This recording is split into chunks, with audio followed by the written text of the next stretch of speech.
नमस्कार दोस्तों, आज के इस वीडियो में हम विज्ञान के उन महत्वपूर्ण प्रश्नों पर चर्चा करेंगे जो प्रतियोगिता परीक्षा के अंदर बार बार पूछे जाते हैं।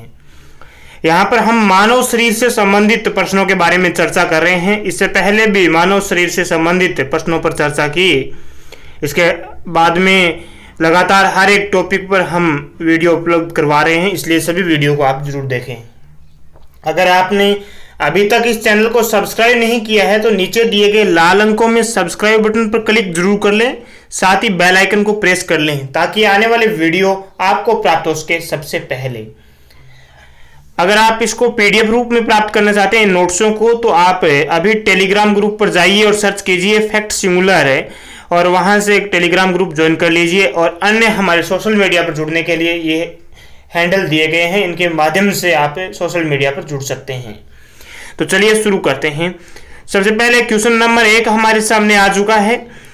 हाइपोग्लाइसीमिया नामक रोग निम्न में से किस कारण से होता है? सही उत्तर आपको कमेंट बॉक्स के अंदर लिखना है। ए, इंसुलिन के अतिस्रावण के कारण। बी, इंसुलिन के अल्पस्रावण के कारण। सी, खाद्य विषाक्तता के कारण। डी, प्रोटीन की कमी के कारण। सही उत्तर है वो आपको कमेंट बॉक्स के अंदर लिखना है। प्रश्न में पूछा गया है हाइपोग्लाइसीमिया नामक रोग निम्न में से किस कारण से होता है? तो इसका जो सही उत्तर है वो है ए, इंसुलिन के अतिस्रावण के कारण है वो हाइपोग्लाइसीमिया नामक रोग हो जाता है। यानी हाइपोग्लाइसीमिया जो रोग है इंसुलिन के अतिस्रावण के कारण रक्त है हमारे शरीर में, उसमें ग्लूकोज की मात्रा है वो कम हो जाती है। इस रोग से दृष्टि क्षमता और जनन क्षमता दोनों है वो प्रभावित होती है हाइपोग्लाइसीमिया जो रोग है उनके द्वारा। नेक्स्ट क्वेश्चन हमारे सामने आ गया है। प्रोटीन एवं पेप्टोन को अमीनो अम्ल में कौन सा एंजाइम बदलता है? सही उत्तर आपको कमेंट बॉक्स में लिखना है। A, maltase. B, erepsin. C, sucrase. D, lipase. प्रश्न में पूछा गया है प्रोटीन एवं पेप्टोन को अमीनो अम्ल में कौन सा एंजाइम बदलता है? तो प्रोटीन और पेप्टोन को अमीनो अम्ल में जो एंजाइम बदलता है वो है इरेप्सिन। इरेप्सिन है वो प्रोटीन को पेप्टोन को अमीनो अम्ल में बदल देता है। यानी इरेप्सिन प्रोटीन और जो पेप्टोन है उनको अमीनो अम्ल में बदल देता है। और जो माल्टोज होता है वो माल्टोज होता है वो माल्टोज को ग्लूकोज शर्करा में बदल देता है। माल्टेज जो एंजाइम होता है वो माल्टोज को ग्लूकोज शर्करा में बदल देता है। और सुक्रेज जो होता है वो सुक्रोज को ग्लूकोज और फ्रुक्टोज के अंदर बदल देता है। और इसी प्रकार जो लैक्टेज है वो लैक्टोज को ग्लाइकोज और ग्लैक्टोज में बदल देता है। और इनके अलावा जो लाइपेज है वो इमल्सीकृत वसाओं को ग्लिसरीन और फैटी एसिड्स में बदलने का कार्य करता है। नेक्स्ट क्वेश्चन हमारे सामने है। रक्त संचार या रक्त परिसंचरण को किसने खोजा था? सही उत्तर है वो आपको कमेंट बॉक्स में लिखना है। वोल्टेयर ने, लैंगरहैंस ने, विलियम हार्वे ने, या फिर उपयुक्त में से कोई नहीं। प्रश्न में पूछा गया है रक्त संचार या फिर रक्त परिसंचरण को किसने खोजा था सर्वप्रथम, वो आपको बताना है। तो रक्त संचार या रक्त परिसंचरण है उसको सबसे पहले विलियम हार्वे ने खोजा था। किसने खोजा था? विलियम हार्वे ने रक्त परिसंचरण की सबसे पहले खोज की थी। मैं आपको बता दूं ये सभी नोट्स आप एक ऐप के माध्यम से प्राप्त करना चाहते हैं तो आप अभी अपने प्ले स्टोर पर जाइए, गूगल प्ले स्टोर पर, वहां पर आप सर्च कर सकते हैं फैक्ट सिमुलर। और फैक्ट सिमुलर सर्च करके वहां पर आपको हमारे द्वारा उपलब्ध करवाए गए ऐप आपको सामने दिखा दिए जाएंगे। नीचे इंस्टॉल बटन होगा, उस पर क्लिक करके आप इस ऐप को इंस्टॉल कर सकते हैं। इंस्टॉल करने के बाद में आप रेटिंग अवश्य दीजिए प्ले स्टोर पर, 5 स्टार रेटिंग देकर साथ में एक रिव्यू लिखिए कि ये ऐप आपको कैसा लगा, और अपने सभी मित्रों के साथ में इसको साझा जरूर करें। नेक्स्ट क्वेश्चन हमारे सामने है। रक्त का थक्का बनने में फाइब्रिनोजिन को फाइब्रिन के परिवर्तन में भाग लेने वाला एंजाइम कौन सा है? पेप्सिन है, या फिर माल्टेज है, या फिर थ्रोम्बिन है, या फिर प्रोथ्रोम्बिन है। प्रश्न में पूछा गया है रक्त का थक्का बनने में फाइब्रिनोजिन को फाइब्रिन में परिवर्तन या फिर में भाग लेने वाला एंजाइम कौन सा है। तो ये जो एंजाइम होता है वो है थ्रोम्बिन। कौन सा एंजाइम होता है? थ्रोम्बिन। सी इसमें बिल्कुल सही उत्तर है। नेक्स्ट प्रश्न में पूछा गया है रक्त की पहचान के लिए महत्वपूर्ण रक्त समूह की खोज करने वाले खोजकर्ता का नाम बताइए। लेमार्क ने खोज की थी, या फिर लैंगरहिंस ने की थी, या फिर कार्ल लैंडस्टीनर ने की थी, या फिर विलियम हार्वे ने की थी। प्रश्न में पूछा गया है रक्त की पहचान के लिए महत्वपूर्ण जो रक्त समूह है उसकी खोजकर्ता कौन थे वो बताना है। तो खोजकर्ता थे वो कार्ल लैंडस्टीनर थे। सी इसमें बिल्कुल सही उत्तर है। रक्त समूह की खोज है वो कार्ल लैंडस्टीनर ने की थी। और प्रमुख जो रक्त समूह होते हैं वो ए, बी, ए बी और ओ, 4 प्रकार के रक्त समूह होते हैं।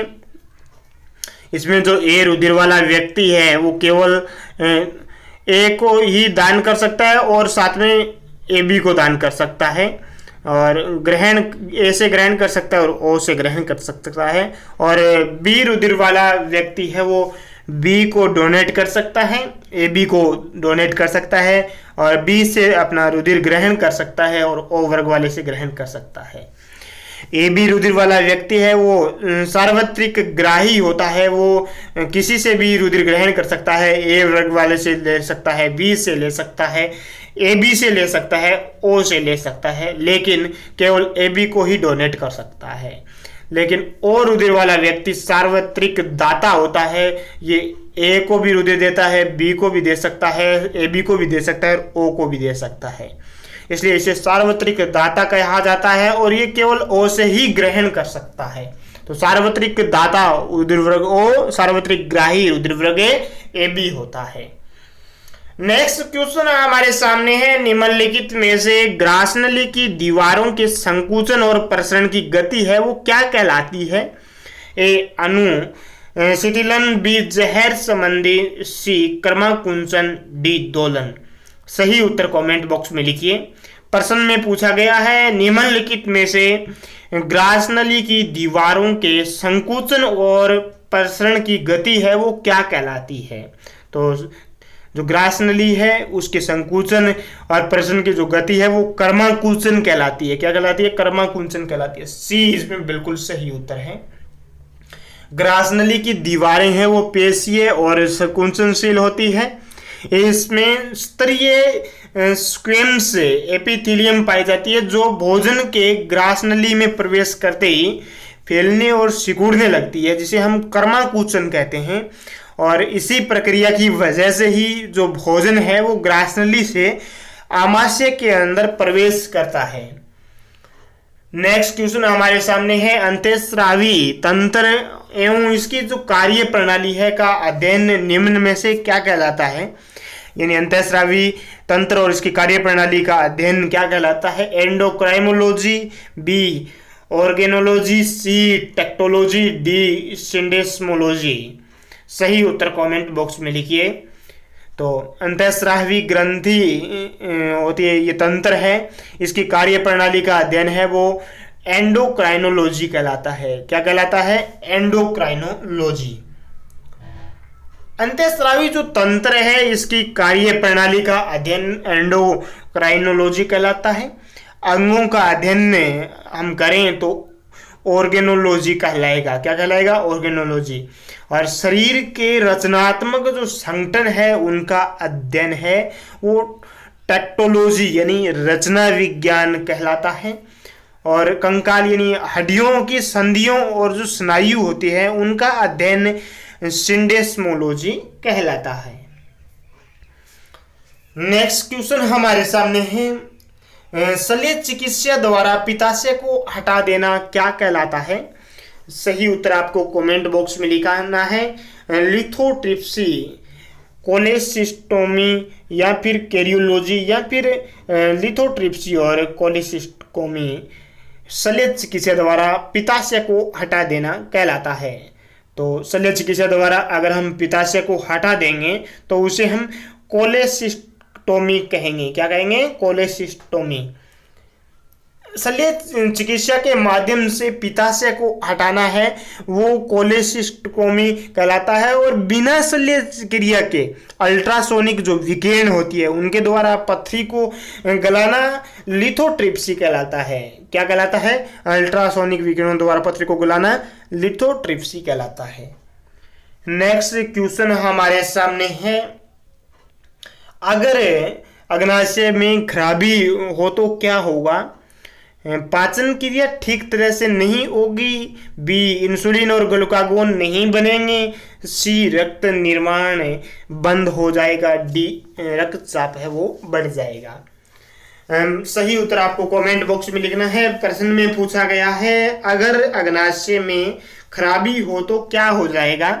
तो अगर अग्नाशय में अगर खराबी हो जाती है तो इंसुलिन और ग्लूकागोन है वो नहीं बनेंगे, यानी इनका निर्माण है वो नहीं होगा, इन दोनों हार्मोन्स का निर्माण बंद हो जाएगा।